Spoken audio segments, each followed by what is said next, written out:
Ce soir, Oriane Valentin anime un atelier autour de ce fruit exotique. On va réaliser donc une recette de beurre de mangue, enfin un beurre en fait corporel. Donc là, je vous laisse commencer par peser votre huile vanille et ensuite l'oxyde jaune. L'oxyde jaune, pour donner à la crème la couleur mangue. Il faut toujours tricher un peu. Mais ici, tous les ingrédients ont le label cosmétique bio. On sait ce qu'on met dans le produit et on est au moins rassuré. On a ce côté-là, en fait. Je pense que de plus en plus, les consommateurs, c'est ce qu'ils cherchent. Je pense que les produits, dans tous les cafés maison, c'est toujours mieux que les produits extérieurs. On rajoute beaucoup de choses qu'on ne sait pas. L'ingrédient star, c'est évidemment le beurre de mangue, riche en acides gras, directement extrait du noyau. Dans cette recette, il y en a près de 20%. Si on veut vraiment quelque chose de très nutritif, là, on peut le mettre à un plus fort dosage. Si on veut vraiment faire un baume riche, huileux, on va dire on peut le mettre jusqu'à 60% pour vraiment profiter de ses propriétés nutritives. Rien de plus simple que de fabriquer cette crème. Chauffer à 70 degrés le beurre de mangue, l'huile de vanille, l'eau et l'émulsifiant. Au début, il faut vraiment agiter, pas s'arrêter d'agiter. Et puis quand vous voyez que ça fait 2-3 minutes que vous avez agité, vous pouvez prendre la température, voilà. Une fois le mélange refroidi, il n'y a plus qu'à ajouter le conservateur et l'arôme de mangue pour l'odeur.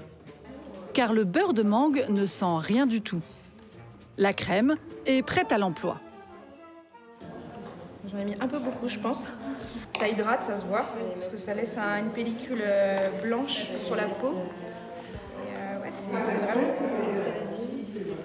Et ça va, ça sent la mangue, mais c'est assez doux quoi, comme parfum.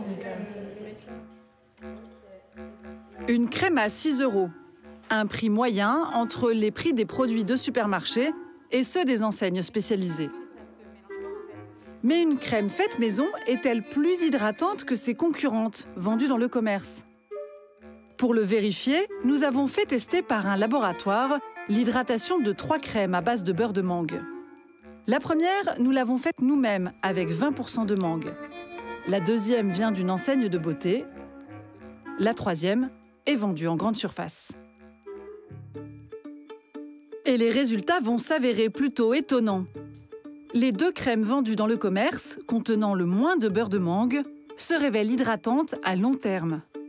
Notre crème faite maison n'est efficace qu'à court terme. Nous soumettons les résultats à Christine Laforgue, notre experte en cosmétique. Pour elle, rien de surprenant. Il y a une explication.